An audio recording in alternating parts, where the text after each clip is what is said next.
नमस्कार दर्शकों, जेके चैनल के कार्यक्रम जनता की आवाज़ में आपका बहुत बहुत स्वागत है। मैं हूं गुरदास कुमार। कार्यक्रम जनता की आवाज़ में आज बात करेंगे कि जम्मू कश्मीर में 1 अप्रैल 2023 से जम्मू कश्मीर के लोगों पर प्रॉपर्टी टैक्स लगने जा रहा है, जिसको लेकर एलजी द्वारा जो है आदेश भी निकाल दिए गए हैं। उसको लेकर कहीं ना कहीं लोग काफ़ी जो परेशान हैं, चिंतित हैं। हम बात करेंगे स्थानीय लोगों और कुछ जो पॉलिटिकल लीडरों के साथ क्या कहना है। आइए जानते हैं इनसे कार्यक्रम जनता की आवाज़ के माध्यम से क्या कहना है। जैसा कि आप सब जानते ही हैं कि आज तक बिना टैक्स के हम कोई भी चीज़ पहले तो प्रोवाइड नहीं कर रहे हैं। हर एक चीज़ का हम ऑलरेडी टैक्स पे करते हैं। ये तो एक गवर्नमेंट की तरफ से एक बड़ा ही गलत डिसीज़न है, जो कि हम लोग गरीब लोगों पे थोपा जा रहा है, जिसमें कि सबसे ज़्यादा प्रॉपर्टी टैक्स की मार जो है वो झेलनी पड़ेगी। वो हमारे मिडिल क्लास लोगों को झेलनी पड़ेगी, क्योंकि गरीब लोगों के लिए तो इन्होंने बोल दिया है कि 4-5 मरले तक तो कोई टैक्स नहीं लगेगा। हाई लेवल के लोगों को इसकी कोई परवाह नहीं है।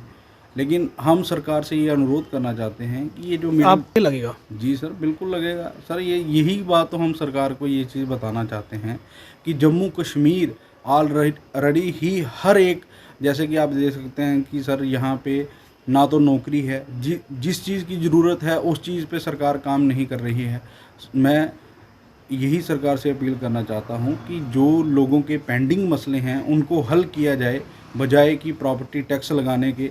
सरकार को ये फ़ैसला जो है जल्द से जल्द वापस करना चाहिए और गरीब लोगों को। सरकार का तो बयान आया है कि लोगों के पास आईफोन चलाने का समय पैसा है, गेम खेलने का पैसा। सरकार ये जो एलजी साहब का बयान है, ये तो बड़ा ही शर्मनाक बयान है।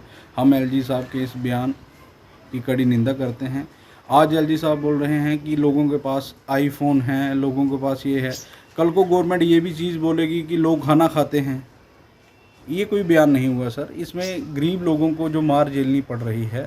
हम सरकार से यही अनुरोध करते हैं कि ये जो प्रॉपर्टी टैक्स है ये नहीं लगना चाहिए, और जो हमारे पेंडिंग मुद्दे हैं, जो हमारे मुलाजिम जो हैं वो जो अभी आज तक पिछले कई सालों से प्रोटेस्ट कर रहे हैं, उन लोगों के मसले हल किए जाने चाहिए, और जो पेंडिंग वेजेस हैं वो उन लोगों को दिए जाने चाहिए, ताकि वो अपने बच्चों को पढ़ा सकें और आने वाला जो भविष्य है वो अपने बच्चों का कैरियर जो है वो बना सकें। हम यही सरकार से अनुरोध करते हैं। टैक्स जो है वो वापस, टैक्स का जो ऑर्डर है ये सरकार को रिपील करना चाहिए, वापस करना चाहिए। देखिए, जे जब से बीजेपी सरकार आई है जे तब से अपनी तानाशाही चला रही है। टैक्स पे टैक्स, पहले GST tax, Gabbar Singh tax जिसको बोलते हैं, पहले वो लगाया। माफिया पे टैक्स इन्होंने, जो 300 रुपये की पर ट्राली आती थी अरेज बजरी की, आज की डेट में वो भी 3500 और 4000 से कम नहीं है। उसके बाद आ गया हमारा आगे बिजली का बिल, पानी का बिल, उस पर भी टैक्स है। जब हम घर बनाते हैं तो हम जब हम बजरी रेत लाते हैं तो हम उस टाइम भी टैक्स देते हैं, लेकिन जब हम मकान बना लेते हैं तो उसके बाद भी टैक्स पे टैक्स। मुझे कुछ समझ नहीं आ रही है कि मुझे लगता है कि अगर हवा और पानी और जे अपना सूरज की रोशनी अगर सरकार के कब्जे में है तो मुझे लगता है जे इस पे भी टैक्स लगा दे, कि हमें सांस लेने में भी टैक्स लगा दे सरकार। बिल्कुल बहुत परेशान है, लोग दुखी है। मुझे लगता है कि अगर आज की डेट में जो गरीब आदमी है वो बड़ा ही मुश्किल से उनका गुजर बसर होना मुश्किल हो गया है। मैं चाहता हूं कि एलजी साहब प्लीज़ आप इसको टैक्स को वापस लीजिए। एलजी साहब, मैं आपको कहना चाहता हूं कि आप सिर्फ कुछ लोगों के लिए बोल रहे हैं, लेकिन जो गरीब तबका है वो कहाँ से देगा टैक्स। जो 10% लोग हैं जिनके पास आईफोन है, लेकिन कुछ लोग आप ग्राउंड पे देखिए ना आगे कि क्या हालत है लोगों की। बस हम यही मांग कहते हैं कि गरीबों पे तरस कीजिए, और जो टैक्स पे टैक्स जो रोज़ा नई रात को जो आप ऑर्डर निकालते हो इसको बंद कीजिए प्लीज़। जनता बड़ी परेशान है। लाने वाले टाइम में भाजपा को जो इसका भुगतान भुगतना पड़ेगा। देखिए, 370 और 35 के हटने के बाद हमें जम्मू के लोगों को लगा था कि हमें कश्मीर से कुछ राहत मिलेगी, लेकिन ऐसा कुछ नहीं है। आज भी हम डोमिनेशन के शिकार हैं। जो चीज़ जम्मू वालों को मिलती है उससे दुगनी श्रीनगर वालों को आज भी वही मिलती है। तो मैं समझता हूँ 370 और 35 जो है वो हमारे लिए नुकसानदायक साबित हुई है। इसी के विषय में बताना चाहता हूँ कि जब सरकार ने प्रॉपर्टी टैक्स को लागू किया है, ये जम्मू वालों के लिए और श्रीनगर वालों दोनों के लिए बोझ है। इसमें छोटे से छोटा मीडियम तबका ज़्यादा मार सहेगा, क्योंकि जो मीडियम क्लास है उसके पास 5 मरले 10 मरले अगर जगह है रहने के लिए, तो उसके बच्चे भी हैं, उसके लिए उसने मकान बनाना है, बच्चों का इंतज़ाम करना है, वो बनाना है। तो अब कहते हैं कि टैक्स जो छोटे को नहीं लग रहा है, जो उसमें मीडियम भी फंसता है।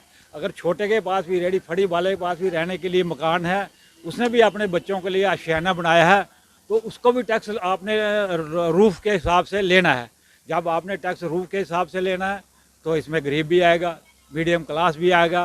पहले से ही जम्मू वालों के सर पर टैक्सों का बोझ पड़ा हुआ है, वैट टैक्स है। अगर हम सरिया भी खरीदते हैं मकान बनाने के लिए तो उस पर भी वैट है। अगर हम खाने की वस्तु कोई चीज़ खरीदते हैं उस पर भी वैट टैक्स है।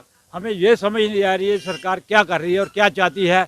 गरीब की गरीबी हटाना चाहती है या गरीब को मारना चाहती है। मैं समझता हूँ ये टैक्स है, ये गरीब को हटाने का टैक्स है। गरीब हट ही जाए इस संसार से।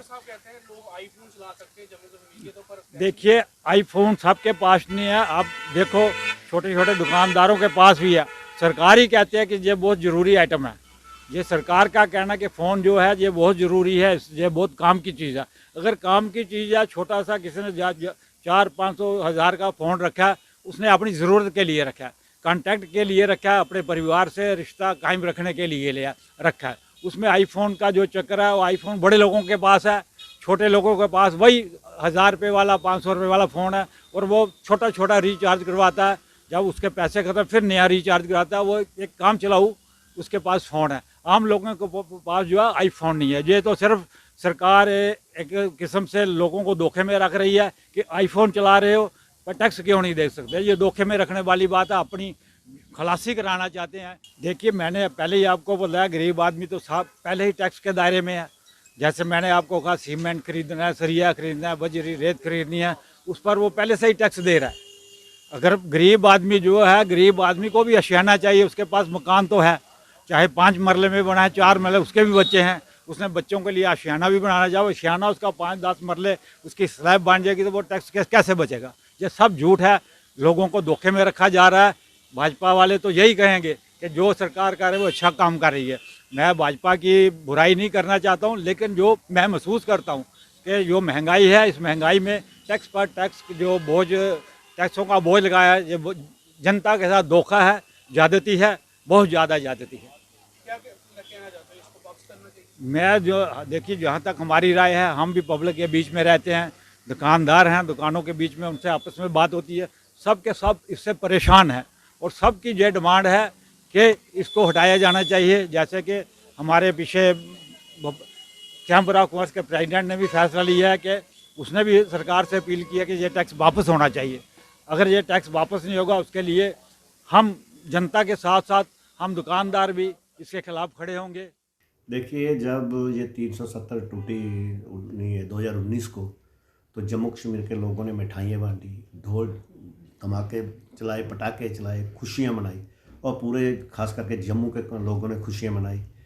तो उस समय ऐसा लग रहा था कि जम्मू अब एक सोने की चिड़िया बन जाएगी, जम्मू कश्मीर। और लोगों ने इसीलिए खुशियाँ मनाई कि 370 टूट गई है। और उसके बाद जो हमारी रियासत को जूटी का तो दर्जा दे दिया, उल्ट किया। जबकि जूटी को लोग रियासत बनाते हैं, इन्होंने रियासत को जूटी का दर्जा दे दिया। तो लोगों ने एक बड़ा खुशियाँ मनाई। लोगों में अगर मिलिटेंसी ख़त्म होगी, हमारा जो डेवलपमेंट होगी, हमारा विकास होगा, हमारे लोगों की तरक्की होगी, हमें नौकरियाँ मिलेगी, ये सब लोगों की ख्वाहिश थी। और लोगों ने इसमें जो इसीलिए मिठाइयाँ और हमारा खुशियाँ मनाई। लेकिन बड़े अफसोस के साथ कहना चाहता, जिन लोगों ने खुशियाँ मनाई, और ख़ास करके वो बीजेपी के लोग थे, सभी ने मनाई, लेकिन ज़्यादातर लोग थे बीजेपी से जो ताल्लुक़ रखते हैं, उन्होंने खुशियाँ मनाई। 2 लोगों को गुमराह किया गया कि अब 370 टूट गई है, आप तो अब जम्मू कश्मीर सोने की चिड़िया बन जाएगी। लेकिन देखिए, ना ही मिलिटेंसी ख़त्म हुई। आज देखिए, कल 2 दिन की वाला कश्मीरी पंडित की हत्या हो गई। उससे पहले भी कश्मीरी के हमारे भाइयों की हत्या हुई। पहले ऐसा कभी नहीं होता था, बहुत कम होता था। जब कांग्रेस की और हुकूमत थी, जहाँ सेंटर में और स्टेट में भी हुकूमत थी, तो कश्मीरी पंडित को इस तरह से टारगेट किलिंग नहीं किया जाती थी। लेकिन आपने देखा, 2 महीने पहले भी कल परसों ही टारगेट किलिंग की गई। तो इस तरह से जो मिलिटेंसी है, उस पर भी कोई रोक नहीं लगी। और दूसरा सबसे जो बड़ा काम, देखिए, आज बेरोज़गारी इतनी बढ़ गई है। आपने देखा, जो PGH के डेली वेजेस हैं, कितने सालों से धरने पे बैठे हैं, उनको 2-2 साल से तनख्वाह नहीं मिल रही। इसी तरह से आंगनवाड़ी वर्कर ले लीजिए, इसी तरह से आप किसान ले लीजिए, इसी तरह से कोई भी डिपार्टमेंट, कोई भी ऐसा डिपार्टमेंट खाली नहीं है जो रोज़ धरने पे नहीं बैठा, जिनको तनख्वाह ही नहीं मिल रही। तरक्की तो छोड़िए, आपका पीएचई डेली वेज को पक्का करना तो छोड़िए, उनको बेचारों को तनख्वाह नहीं मिल, उनका गुजारा नहीं कर रहा। वो अपने बच्चों के साथ धरने पे बैठे हुए हैं, नंगे होकर कपड़े उतार कर वो धरना कर रहे हैं कि हमारी कोई सुने, लेकिन कोई सुनने वाला नहीं। क्योंकि ना जहाँ कोई सियासी हुकूमत है, अगर कोई नुमाइंदा होता, एमएलए होता, मिनिस्टर होता, लोग उनके घर के बाद धरना देते तो उनकी मांगें सुनी जाती। लेकिन जहाँ पे तानाशाही चल रही है, एडमिनिस्ट्रेशन की हुकूमत है, तो एडमिनिस्ट्रेशन को आके सुनती नहीं। तो इसी तरह से पहले इन्होंने एक स्टेप लिया, जो लोगों का जो एंटी इंक्रोचमेंट ड्राइव शुरू की, उसमें लोग इतने परेशान हो गए, लोगों ने रात को सोना, उनको सपने में भी उनको पीला पंजा दिखाई देता था। और लोग इतना परेशान थे, गांव के लोग, शहर के छोड़िए, गांव के जो छोटे छोटे कस्बों के गांव में रहने वाले लोग हैं, जिनका तकरीबन काचराई लाइन पे मकान बने हैं कई लोगों के। गांव में हम जाइए, जो हमारे छोटे छोटे गांव में, ज़्यादातर लोग यहाँ काचराई ज़मीन है, उसी में उन्होंने मकान बनाए। वो दहशत में थे, उनको पीला पंजा दिन में और रात को सोते समय में उनको पीला पंजा नजर आता था। लेकिन जब ये एडमिनिस्ट्रेशन, तो एक लोगों को एक थोड़ा राहत मिली। हम इसके लिए एलजी साहब का शुक्रिया अदा भी करना चाहते हैं कि उन्होंने अच्छा स्टेप लिया कि आप बड़ी मछलियों को हाथ डालें, इसमें किसी को इतराज नहीं। मैं समझता हूँ कि सभी पार्टियों ने यही कहा कि आप बड़ी मछलियों को हाथ डालें, जिनके पास 40-40, 100-100 कनाल, 200-200 कनाल, 500-500 कनाल ज़मीन है, उसमें हाथ डालें। अच्छी बात है, उन्होंने इंक्रोचमेंट की है, उन्होंने सरकारी ज़मीन पर कब्जा किया है, तो उनको उठाना चाहिए। लेकिन छोटे जो लोग हैं, छोटे गरीब लोग हैं, जिन्होंने एक दो कुल्ला बनाया अपना 5-4, 2-3 मरले में, तो उसको तो नहीं उठाना चाहिए। उला जी साहब ने ये फैसला लिया, हम उसकी तारीफ करते हैं, बड़ा अच्छा डिसीजन। अभी जो टैक्स लगाए जा रहे हैं, इस पर क्या कहना चाहते हैं? देखिए, अब एक तरफ तो हटा दिया, एक तरफ तो कह दिया कि हम नहीं मकान तोड़ेंगे, जो एंटी ड्राइव क्रोचमेंट थी उसको बंद कर दिया, तो लोग खुश हुए। लेकिन दूसरी तरफ फिर लोगों को मुसीबत में डाल दी। आप ये प्रॉपर्टी टैक्स लगाना शुरू कर दी। अब देखिए, जम्मू कश्मीर एक ऐसी रियासत है, जब से जहाँ पे मिलिटेंसी शुरू हुई है, 89 से मिलिटेंसी शुरू हुई थी, हमारे लोग कर्जे में डूबे हुए हैं। छोटा छोटा जो मेटाडोर चलाने वाला वो भी कर्जे में डूब गया। छोटा दुकानदार, जो मध्यम वर्गीय दुकानदार है, वो परेशान है, चाहे वो कश्मीर का है चाहे जम्मू का है। मैं सिर्फ जम्मू की बात नहीं कर रहा, जम्मू कश्मीर के जितने भी लोग हैं वो ऑलरेडी मिलिटेंसी से ग्रस्त हैं। उल्टा सरकार को चाहिए था कि इनको रिबेट देनी चाहिए, इनका जो कर्जा माफ़ करना चाहिए। छोटे छोटे जो किसान हैं, छोटे दुकानदार हैं, छोटे रक्षा चलाने वाले हैं, जो ये अपना जो कश्मीर में जो रक्षा चलाते हैं, जो छोटे छोटे दुकानदार हैं, उनका उल्टा कर्जा माफ़ करना चाहिए, लेकिन उल्टा प्रॉपर्टी टैक्स लगा रहे हैं। तो ये तो एक हो गया कि मरे हुए को और ज़्यादा, कहते हैं ना, जलती पे तेल डालने वाली बात होगी। आगे लोग परेशान हैं। कोविड में आप देखिए क्या हाल हुआ था लोगों का। ये जो हमारे ट्रांसपोर्टर हैं बेचारे रो रहे हैं, जिन्होंने एक बैंक से लोन लेकर टैक्सियाँ ली हैं, जब बैंक से लोन कर मेटाडोर ली है, बसें ली हैं, जिन्होंने, वो भी परेशान। वो कहते हैं कि हमारा खर्चा ही नहीं पूरा हो रहा। तो हम ये कहना चाहते हैं, एलजी साहब से निवेदन करना चाहते हैं, जैसे आपने जो एंटी क्रोचमेंट ड्राइव को स्टॉप किया है, इसी तरह से ये टैक्स, जो प्रॉपर्टी टैक्स है, इसको बंद कर दीजिए, ताकि लोग अमन चैन की सांस ले सकें और जहाँ पे लोग खुशहाली में रह सके, क्योंकि मिलिटेंसी ग्रस्त अगर बात करें तो कि एलजी साहब का बयान आया है, वो कहते हैं जम्मू कश्मीर के लोग आईफोन अगर चला सकते हैं तो टैक्स भी तो पेयर करना उनका फर्ज बनता है। तो बीजेपी कहती है इसमें छोटे माध्यम के लोगों को नहीं लिया गया है। एक तरफ तो बीजेपी के नेता बोलते नहीं, दूसरी तरफ कहते हैं कि गरीब बंदा नहीं आएगा इस टैक्स पेयर के दायरे में। तो क्या कहोगे? देखिए, जहाँ तक एलजी साहब ने आईफोन की बात की, कितने लोगों के पास आईफोन है?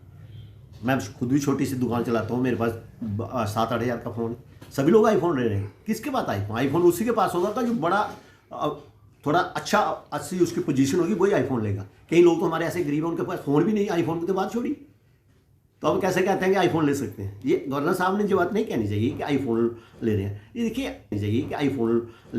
देखिए, टैक्स एक अलग चीज़ है, आईफोन एक अलग चीज़। आईफोन अगर कोई लेता भी है, कोई समाजदार, कोई जो बड़ा जो अमीर लोग हैं आईफोन लेते हैं, लेकिन इसके साथ जोड़ना कोई, मैं सोचता मैंने नहीं रखता है। प्रॉपर्टी टैक्स को आपने नहीं लेना चाहिए। हमारी रियासत जब खुशहाली में होगी, हम चाहते हैं जहाँ हमारी जब हुकूमत बनेगी, चाहे किसी पार्टी की बने, चाहे बीजेपी की बने, किसी की बने, उसके बाद आप डिसीजन लीजिए। जब तक हमारी स्टेट हुड हमें नहीं दी जाती, उस समय तक हमने कोई भी डिसीजन नहीं लेना चाहिए। देखिए गुरदास जी, ये जो प्रॉपर्टी टैक्स गवर्नमेंट ने लगाया है, ये रोज़ नए नए लोगों के ऊपर जुल्म हो रहे हैं।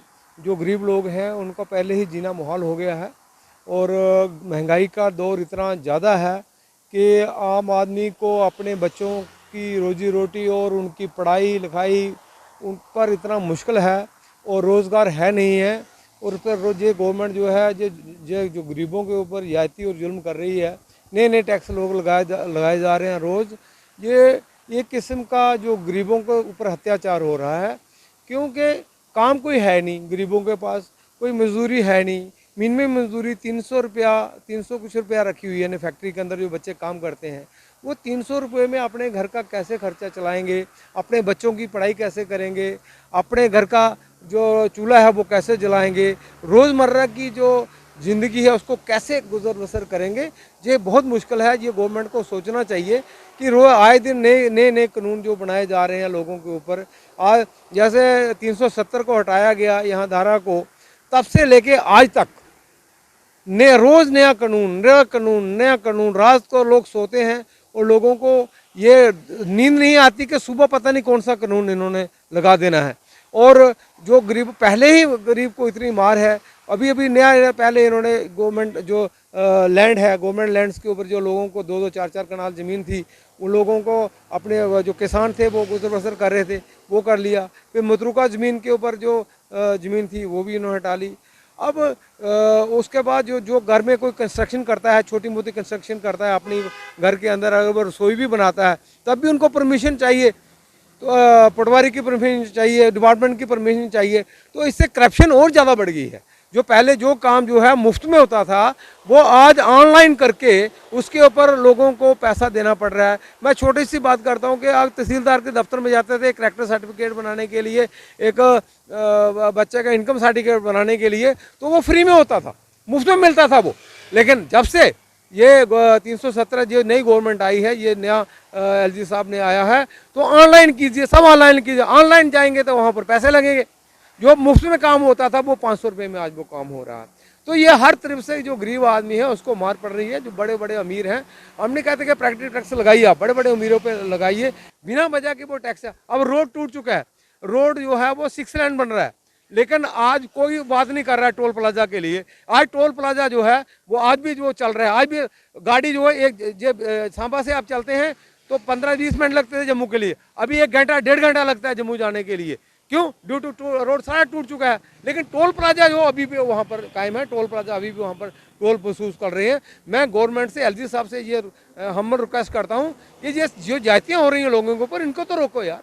आईफोन ये तो मजबूरी है भाई, आईफोन चलाना अगर बच्चों, ये तो फैसिलिटी दी गई है, ये टैक्स है। आईफोन चलाते हैं तो उसके ऊपर टैक्स दे, सुबह जब चलाते हैं तो उसके ऊपर टैक्स आप 27-28% आप जीएसटी लगाया हुआ आपने, ये भी आपको फ़ायदा है, ये गवर्नमेंट को फ़ायदा है, ना कि इंडिविजुअल को फ़ायदा है।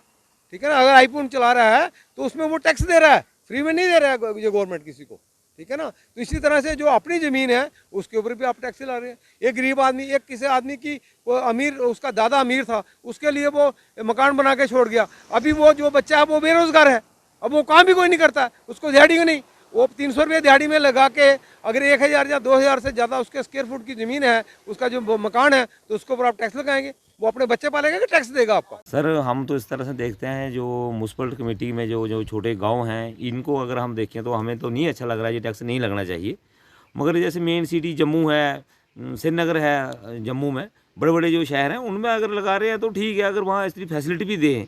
मगर हमारे टाउन में तो सर बिल्कुल कोई फैसिलिटी नाम की नहीं है। उधर से टैक्स पे टैक्स जो ये लगा रहे हैं, ये हमें ठीक नहीं लग रहा। बिजली के बहुत लंबे लंबे कट हैं, पानी 3 दिन के बाद पानी आता है, तो ये हमारे हिसाब से ये टैक्स जो है म्यूनसिपल कमेटी में नहीं लगना चाहिए। बड़ी सिटी में है तो, पर वहाँ पर फैसिलिटियाँ जो है नहीं, जहाँ से आप देखो ना, अभी काम भी अगर शुरू आपने करवा रहे हो, अगर विजयपुर जैसे हम विजयपुर में रहते हैं तो विजयपुर में भी अगर काम शुरू करवाते हो आप, तो ये हमें आप पैपें पड़ेंगी तो ठीक है, आप पे हम टैक्स देंगे। अभी जैसे हमारे जो कूड़ा का घर का कूड़ा होता था तो हम ऐसे लिफाफों में डाल के बाहर फेंक देते थे। अभी यहाँ के ऑटो लगे हैं, 50 रुपये महीने के लेते हैं, वो बड़ी अच्छी स्कीम लगी हमें। उसमें काफ़ी गंद जो उठा के वो दूर फेंक आते हैं, जला देते हैं या जो कुछ भी करते हैं। मगर अभी इनको टैक्स पे टैक्स बोलते हैं, तो इसका भी हमें पहले तो पता ही नहीं चल रहा है पे किस हिसाब से टैक्स लगा रहे हैं, कैसे नहीं लगा रहे हैं।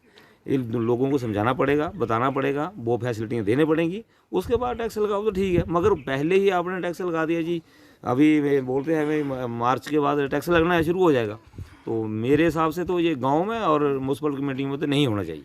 गरीब आदमी जो गरीब आदमी को बिल्कुल नहीं होना चाहिए। और राशन कार्ड उसका भी पता लग जाता है लेवल पे कौन सा BPL है, APL है, किसको लगाना है। बहुत से राशन कार्ड हमारे ऐसे भी हैं जो BPL है और उनको भी ये टैक्स लगाने लगेंगे, मगर उनका घर भी तो देखो ना कैसा है। गवर्नर कहते हैं कि आईफोन चला रहे हैं तो वो क्यों नहीं पे कर सकते? नहीं, गवर्नर साहब कह रहे हैं आईफोन चला रहे हैं, वो सारे वो पता नहीं अपना कहाँ पेड़ काट के कैसे उन्होंने लिए हैं, हमें तो नहीं मालूम, मगर एज टैक्स सर नहीं लगना चाहिए अभी फ़िलहाल म्यूनसिपल कमेटी में और गांव में। मेरा तो यही वापस मानना होना है। चाहिए, हाँ जी, वापस होना चाहिए। टैक्स वापस होना चाहिए। तो नहीं, जहाँ आप फैसिलिटी ये दे रहे हो, मैं बता रहा हूँ, तो वहाँ लगाइए, वहाँ कोई प्रॉब्लम नहीं है। जो बड़े बड़े हैं उनको लगाइए ना, अब सब छोटे को भी आप लगाओगे, अब उनका राशन कार्ड के हिसाब से लगाना चाहिए भाई, कि उनकी स्लैब देख के लगाना चाहिए भाई, किसकी कितनी जगह में इसने कोठी बनाई है, नहीं बनाई है, कितनी इसकी प्रॉपर्टी है, क्या वो टैक्स पीरियड आगे भी टैक्स भी दे रहा है या नहीं दे रहा है, तो फिर आप इस पर लगा सकते हैं। मगर जो गरीब हैं, जिसने बेचारे ने कहीं एक छोटी सी दुकान ली है, उसको भी टैक्स लग जाएगा। अभी कोरोना से होश नहीं आ रही लोगों को और फिर टैक्स लगा रहे हैं। अभी उधार देने वाला बैंक को गाड़ियों की किस्तें देने वाली हैं, किसी ने इंश्योर नहीं करवाया है, तो फिर अभी ये वाला टैक्स भी आ जाएगा तो गरीब तो मर जाएगा। मेरा तो यही मानना है कि गवर्नर साहब तो बहुत बड़े आदमी हैं, हम उनको क्या बोल सकते हैं या क्या सलाह दे सकते हैं, मगर हमारी जो सलाह है वो यही है कि अभी जो है, जो छोटे कस्बे हैं, छोटी म्यूनसिपल कमेटियाँ हैं, इनको ये टैक्स अभी नहीं लगना चाहिए। अगर लगाना है तो पहले वो सुविधा दीजिए जो दिल्ली में है, जो बम्बे में है, जो कोलकाता में है, जो बड़ी बड़ी सिटियों में है, तो वहाँ लोग बाहर टैक्स देते हैं। तो यहाँ के लोगों को ये इतने और थोड़ी है, कोई अनपढ़ है में हम टैक्स नहीं देंगे या इतना हल्ला कर देंगे, मगर वो फैसिलिटी भी चाहिए।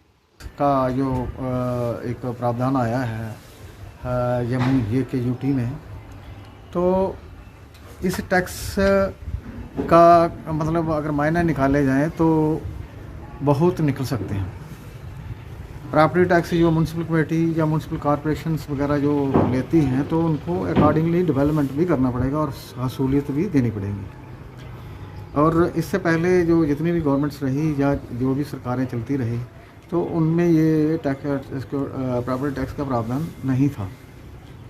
इससे क्या होगा कि अगर ये मतलब म्यूनसिपल कमेटी अगर टैक्स लेती है, तो इसको क्या है कि जो मोहल्ला या गली होगी, जो या स्ट्रीट लाइट्स वगैरह जो सारा सिस्टम है, इनको सही तरीके से मुहैया करवाना पड़ेगा और उस सर्विस जो देनी पड़ेगी। अब ये देखते हैं आप, यहाँ पे हमारी जो गली है यहाँ पे, तो ये गली डिपेंडेंट है कि इतनी सैंक्शन होनी चाहिए, इतना पैसा मिलना चाहिए, इसकी रिपेयर नहीं करवाते हैं म्यूनसिपल कमेटी वाले। जब तक ये रिपेयर नहीं करवाएंगे या मेंटेन नहीं करेंगे, तब तक ये प्रॉपर्टी टैक्स लेने के हकदार नहीं होंगे जी। दूसरे नंबर पे जो बिल्डिंग बनती है, बिल्डिंग बनाना या उसके पहले जो नक्शा वगैरह तैयार करना, या उसके जो प्रेरोगेटिव हैं इसके टाउन प्लानर्स के, तो उससे पहले जो अब बन चुकी हैं, जहाँ पे जो हो चुका है, तो उसको कैसे रिड्रेस किया जाएगा, वो असेसमेंट कैसे होगी, क्योंकि कई लोगों ने वहाँ पे अपने मकान बनाए हुए हैं, मकानों में काम करा रहे हैं, तो अब असेसमेंट कैसे होगी और वो कौन करेगा, वो उसकी रिस्पॉन्सिबिलिटी कैसे होगी, या उसके लिए क्या प्रेरोगेटिव हैं, गवर्नमेंट ने क्या वो बनाए हुए हैं, तो वो उसके बारे में तो कुछ बताया नहीं है। सिर्फ प्रॉपर्टी टैक्स का एक स्लोगन है।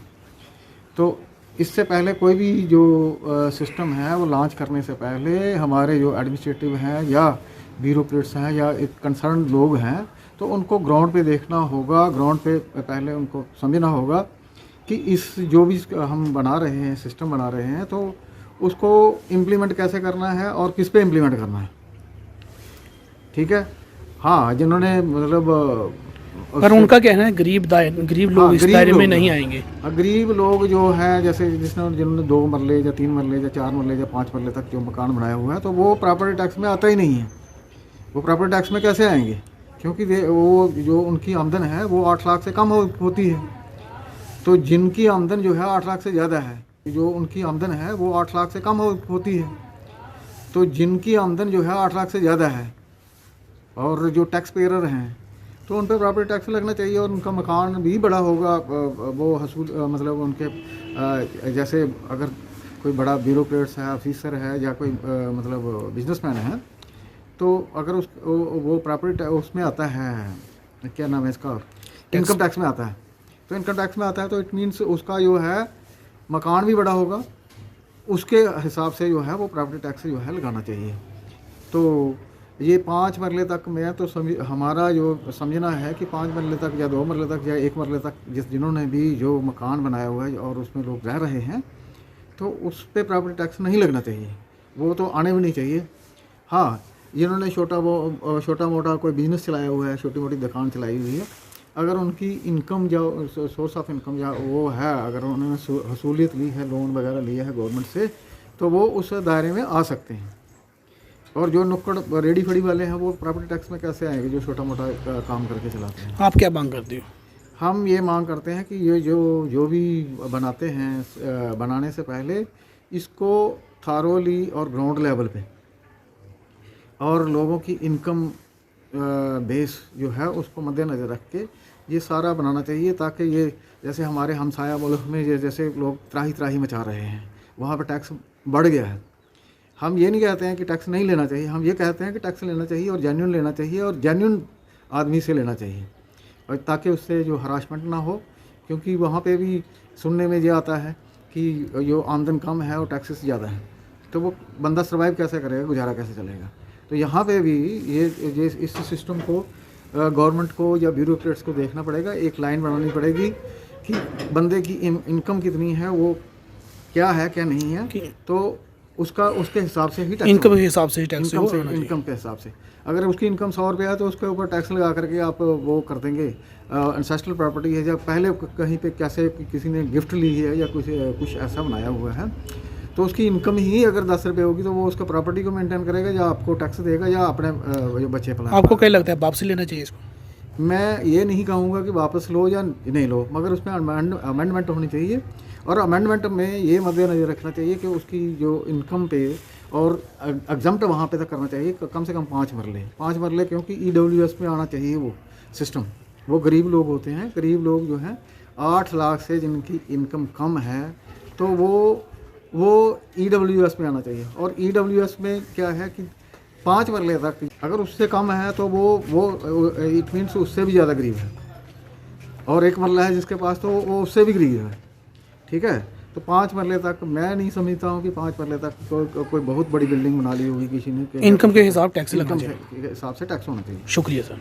ये थे कार्यक्रम जनता की आवाज़ में हमारे साथ विजयपुर के स्थानीय लोग और कुछ अलग अलग पार्टी के जो नेता थे, जिनसे हमने आज बात करना चाही कि जम्मू कश्मीर में 1 अप्रैल 2023 से जो टैक्स लगने जा रहा है, प्रॉपर्टी टैक्स, उसको लेकर क्या कहना है लोगों के। ज़्यादातर लोगों ने जो कि इसको लेकर जो कि नाराज़गी जाहिर की है। उन्होंने कहा कि जम्मू कश्मीर के लोगों पर लगातार टैक्स पर टैक्स जो थोपे जा रहे हैं। और अगर बात करें तो जम्मू कश्मीर की, ये जम्मू कश्मीर को जो सरकार है और चंडीगढ़ और दिल्ली के तर्ज पर जो कि वो कंपैरिजन करती है, मगर दिल्ली और चंडीगढ़ जैसी सर्विस जो कि जम्मू कश्मीर में अभी नहीं है, और अभी टैक्स लगाना जो है कि ठीक नहीं है। उन्होंने कहा कि टैक्स जो नहीं लगाया जाना चाहिए। जम्मू कश्मीर में चंडीगढ़ और दिल्ली की तर्ज पर जो सर्विस दें, उसके बाद में जो ये टैक्स लगाया जाना चाहिए। लोगों ने इसको लेकर जो नाराज़गी जाहिर की है। उन्होंने कहा कि लोग जो कहीं ना कहीं अभी कोरोना से कहीं ना कहीं वो उभरे नहीं हैं, और एक तरफ तो जम्मू कश्मीर में बेरोज़गारी जो चल रही है और लोग जो परेशान हैं, और उसी के साथ लोगों ने कहा है कि इस टैक्स को जो नहीं लगाया जाना है, कहीं ना कहीं लोग जो बहुत परेशान हैं। उन्होंने कहा कि जम्मू कश्मीर में जो काफ़ी सारे जो लोग हैं वो अभी तक बेरोज़गार है और उनको जो कि रोज़गार का साधन नहीं है, और इस जम्मू और चंडीगढ़ के तर्ज पर यहाँ पर जो पहले सर्विस दी जाए, फिर उसके बाद में यहाँ पर जो टैक्स लगाया जाए। कार्यक्रम जनता की आवाज़ में लोगों ने जो कि आज उन्होंने इस टैक्स को लेकर कहीं ना कहीं नाराज़गी जाहिर की है। एक तरफ आपको बता दें कि उपराज्यपाल की तरफ से आज एक बयान भी आया है। उन्होंने कहा कि जम्मू कश्मीर में 40% जो आबादी है इस टैक्स से जो है कि उनको जो टैक्स नहीं लगेगा और वो इस टैक्स के दायरे में नहीं आएंगे। कहीं ना कहीं ये राहत वाली बात भी है। और लोगों ने इस बयान के लेकर कहा है कि जो गवर्नर साहब जो बयान देते हैं, मगर वो ज़मीनी सतह पर वो कहीं ना कहीं बयान जो दिखता नहीं है, और उस बयान का असर नहीं होता है। कागज़ों में कुछ और कहा जाता है और बयान में कुछ और कहा जाता है। उन्होंने कहा कि जल्द से जल्द इस टैक्स को वापस लिया जाना चाहिए और जम्मू में जो कि चंडीगढ़ और दिल्ली के तर्ज पर सर्विस दी जाए, फिर उसके बाद में जम्मू कश्मीर में टैक्स लगाया जाए। कार्यक्रम जनता की आवाज़ में अभी के लिए मुझे दीजिए इजाज़त।